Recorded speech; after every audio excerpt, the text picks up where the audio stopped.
All right, so I just went into a 5 minute thing on where Gym Girl went. You guys keep asking me about this. Gym Girl is gone. I have not seen her in a year.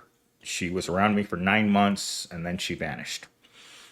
Anyhow, I saw this comment and I had to talk about it because you guys know this is one of my favorite things to talk about is the number of years of experience that they want and what they want to pay you for those years of experience. So I've worked in the same industry my entire adult life. I got into it when I was a teenager and I became a minimum wage worker in the McDonald's industry. And it's unfortunate because 20 years ago, it was a good industry. Being a tech worker paid. You were a baller. If you were a tech worker, if you were making $50,000 a year in the year 2000, you were making it. Guess what? It's 25 years later and the pay is the same. That's why when I see comments like this, I know. I feel you guys out there. I feel you 30-year-old, 40-year-old men out there working a help desk for 16 bucks an hour. So when I see people who leave comments like that, I completely understand where you're coming from because it's not uncommon anymore to pay people non-living wages for work that takes a lot of experience to be able to do all the different kinds of things that you do. People sometimes stop into my comment section and ask me, it's like, well, are you working like in a call center or what kind of work do you do? It's impossible to define what your job is when it's so many different jobs. At McDonald's, you can mop the floors, you can make hamburgers, you can use the fryolator, you can work the drive-through. Hell, I even had a friend who was working at McDonald's that they made her go out and clean up something really gross behind the McDonald's. Now it's the final straw. After they made her clean up remains, she's like, you know what? I can't work here anymore. Not for minimum wage. So that's what every job has become. Regardless of what department you work in, you may be called to work in other things. You're not exclusively making French fries. So, with that said, let's get into our opening monologue. You ever scroll through the job listings and feel like you wandered into a comedy sketch written by a billionaire? They want a 4 year degree, 5 years of experience, mastery of every software program known to man, and the patience of a monk, all for the salary that won't even cover your rent. I'm talking about jobs where the pay is so low, your grocery list consists entirely of instant noodles and maybe a splurge on generic hot sauce if you get a bonus. Welcome to the modern labor market, where your skills are priceless, but your paycheck says otherwise. Sometimes you wonder, like, you will read that job description, notice that they're asking for a master's degree, want you to be a plug and play worker. And I've covered that phrase before. What this means is that you have already done the job that they're asking you to do. They're asking you to be able to do that job without any training, without needing any sort of guidance.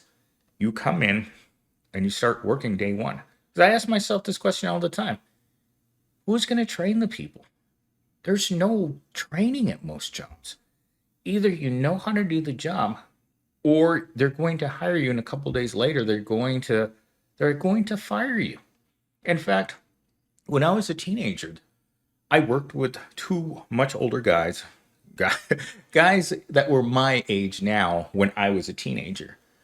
And one of them took a job at the University of Florida, doing what he thought was the job that he was doing right now.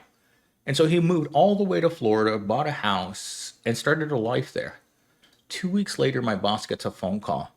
Hey, can I have my old job back? Things didn't work out in Florida. What happened is he landed over there, and even though the job description was the same, he couldn't do that job. And so he had to run back to the job that he could do. And no, my boss didn't hire him back. But that happens to people where you think that the job is one thing, but no matter how many different places I've worked at, No one does the same thing that this McDonald's does. Even the McDonald's down the street, there are going to be variations in the procedure of what you do. And if you can't adapt to those procedures quickly, almost effortlessly, you're not going to be able to keep a job, regardless of the industry. Because those years of experience, that's your training. That means that someone else took the time to let you understand, to train yourself on how to do that job. And that's really difficult to do because when you practically work alone, and most of the people do, that's the one thing, is that a lot of people work by themselves in an entire office building. And so they work by themselves, meaning that if something goes wrong, they have to figure it out alone. And that in itself is what experience is. The word experience is very misleading when it comes to the way that it's used in work. It means already trained, not only trained, but fully capable of adaptation and I can't say this word. Tongue tied. I'm not even going to try to say that word. But you know what I'm trying to say is that if something happens, you can use all of your experience to come together and your brain can hash it out. Some people can't do that. There are people who absolutely cannot do that. They will hit a problem and they will just stop. They'll just shut down like a little machine. And I've encountered that throughout my entire life. They encounter any little problem. This doesn't work, or I can't make this work. And instead of trying to fix it, they just sit down and wait for someone else with the experience, or should I just say knowledge, to move that problem out of the way so they can continue to work. That's why that's why they can put something as ridiculous as 10 years of experience for $16 an hour. Let's get into talking point number one. Companies label jobs as entry level while demanding degrees, certification, years of experience, creating a barrier for new graduates, and trapping workers in endless underpaid qualifying roles. Well, in this industry, there's certain certifications that you have. I've seen these certifications come up for minimum wage, help desk, password reset jobs. I mean, I got a call from a recruiter from Avnet one time, and he's like, "Let me know when you get that cert, and you can start working that day here." And I laughed on the phone, and I said, "You want me to get a certification for a $15 an hour job?" And it's like, it's the minimum requirement. And I'm like, you've got to be kidding. Keep looking, man. Because these corporations know, and this is the one of the executives at Applebee's said a few years back about low level workers. The worse the economy, the more desperate the workers get. So it's good for business at Applebee's when the economy is bad, because that means that they're going to have more people that are going to lower their standards and work at Applebee's. That's an executive saying that. And the executives at Amazon got caught saying the same thing about their warehouse workers. They're not real people. They're NPCs. They don't want people showing up and wanting better work conditions. They want people who are beaten down. People who don't even know how to say no when it comes to taking on additional responsibilities for no extra pay. They don't want people who are going to be combative. And that's exactly what's happened in this country. All the immigrants that have now been deported out of the country, they were these people. They would take the worst conditions, the lowest pay, and most toxic jobs. And since they had no voice, they couldn't say anything. They had to go do those jobs. Last week, they raided a Home Depot They brought a moving truck full of people and they went over to a Home Depot and they all jumped out of the truck. Like it was some sort of movie. It was done like in an action movie sense where they all jumped out and they chased down these people that were there looking for the lowest level of work. That's the society that we've become. They expect John Smith to take that factory job or take Susie Rottencrotch with a bachelor's degree and 5 years of experience working at a tech company. Well, if she gets laid off from whatever big tech company she was working at, they expect her to do DoorDash. They expect her to work at Applebee's. I I keep mentioning Astra, who's been laid off from big tech companies 3 times in the past year. She was driving for DoorDash in between getting onboarded for a completely different job, which is finance. And she doesn't have a whole lot of faith in this economy not laying her off by switching entirely her career over to finance from being in the tech industry. But that's how volatile it is. I know people at work whose significant other has had to move entire cities. Not just, oh, I'm just going to drive from Mesa to Phoenix. No, she had to leave to go live 3 hours away because that's the only place her husband could find a job. And she told me this about 2 weeks ago. She's like, my partner got a job. It's 3 hours away and we have to move. Because they're not gonna stay for her measly minimum wage job. There's no career path in her future. She's done the same thing over and over and over again ever since she left the military. And a lot of us are like that. I'm probably going to be working fast food until the day they put me in the ground. It's what I do. I put the fries in the bag every day, punch out at 5. That's it. There's no moving up, there's no moving down. It's just the same. Because if you can make fries at McDonald's, you can make fries anywhere. And that's just what all workers are. So let's get into our second talking point.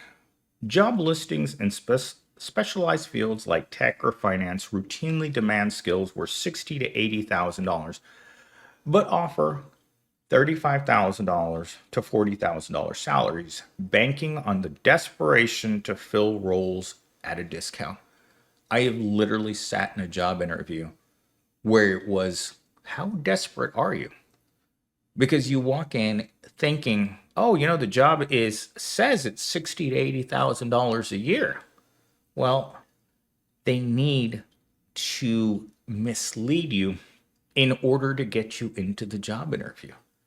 Because at least at Kroger's, they have these giant banners outside of all of them. I'm not sure if they still do in your area, but every Kroger's you drive around to here in Arizona has like a 50-foot banner on the outside that says, now hiring.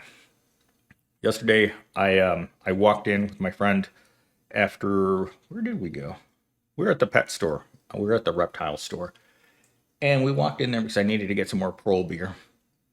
And I looked around, and they had 2 cashiers working on a Saturday afternoon when the store should have been busy.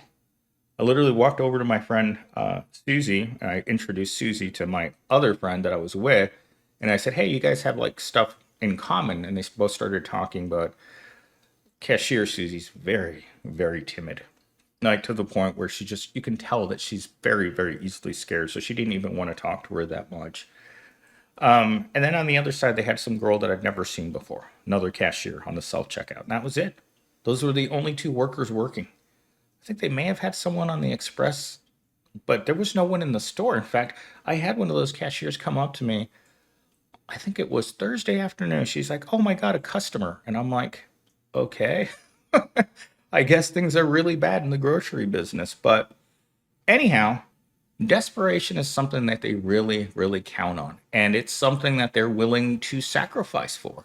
Sometimes they hire people that are completely inadequate for jobs, especially in sales. Like this friend of mine is the one that got fired from her sales job last year.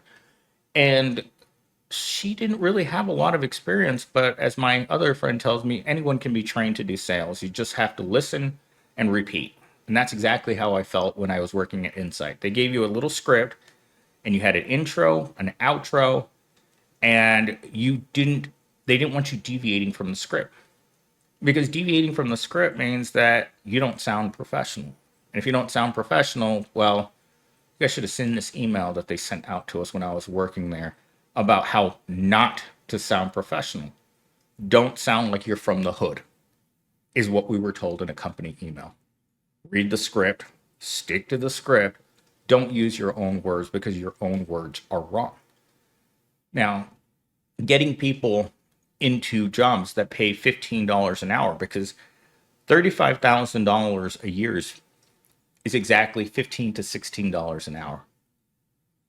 That's a job for a kid. That's a job for a high school kid. That's a job for a fifth grader, not a job for a person who's spent their life working in that industry. But again, they want to give you the responsibility of a 50-year-old man and the paycheck of a 5-year-old child. They don't care whether or not you're going to struggle, whether or not you're sleeping on the ground of your parents' house while you're working 7 days a week. Like that influencer that I was watching right before I started making this video. The only reason she has her own house right now is because her career took off in influencing. And why did that happen? Number one, she had the connections. I think she's connected to Beef Patty. And she's also incredibly beautiful as a native Hawaiian. So unless that's going to happen to you, unless you're going to wake up one day and you're going to be a Hawaiian princess with muscles, we're all pretty much doomed. Talking point number 3. Employers know overqualified applicants will apply out of survival. So they keep wages low, stack responsibilities, and disguise it as growth opportunities while profiting off chronic underpayment. This country has a real problem with underemployed workers. Because I've worked at many, many McDonald's throughout my life. And if there's one thing that I've noticed about these jobs is that every one of them has someone that's fallen from grace, fallen from a cozy position into the bowels of the job market. And I especially saw this in 2008 when the financial collapse happened. You had people that had been working in that industry for years that could no longer find jobs. In fact, I was riding the city bus with the guy that they laid him off, but they told him that he could still keep coming to work if he was willing to take no salary and work off commission alone. The guy didn't make any money for 2 to 3 weeks at all. In fact, the Mormon church had to step in and pay his mortgage 3 separate months. I think it was 3 months. I think they will pay it for up to 3 months if you can't find a job or you can't make any money. I think eventually he did become homeless. I never saw him again after like the 3rd month that he kept coming to work. But man, I would give this guy food. He was so hungry. I don't know what his family was doing, but I remember giving him food and thinking to myself, this is a 40-year-old man that no longer has an industry to go back to. All right, let's get into our closing monologue so we can keep this at under 20 minutes. So until these companies start paying salaries that match the ridiculous expectations, we'll all be over here ignoring their job ads and protecting my last 3 brain cells. Because if my choices are starving wages or starvation for food, I might as well choose the one that doesn't come with a corporate dress code. That's tough, man. ChatGPT sometimes is a little spicier than she's been in the past. But starvation wages or starvation food? Hmm. I mean, it seems like ramen is now the icon for what food is in third world America. Somehow, the food icon went from being like a McDonald's hamburger to ramen. Ramen now embodies the average guy. And the sad truth is, it's not wrong. When I was working at Walmart and you looked in the break room, I would say that on a daily basis, you would see workers in the break room eating the cup of noodles. And it was just iconic. It was the cheapest thing you could get to eat if you're going to be on an 8 hour shift and you knew you had nothing to eat at home. That's what you would buy in your breaks. But with that said, I hope you guys enjoyed your weekend. I'm not sure when you guys are going to be seeing this on Wednesday or Thursday of next week, sometime in the future. So hopefully, me in the future is okay on that day. If not, put the bag, put the fries in the bag, little bro, millennial steam. We'll see you in the future.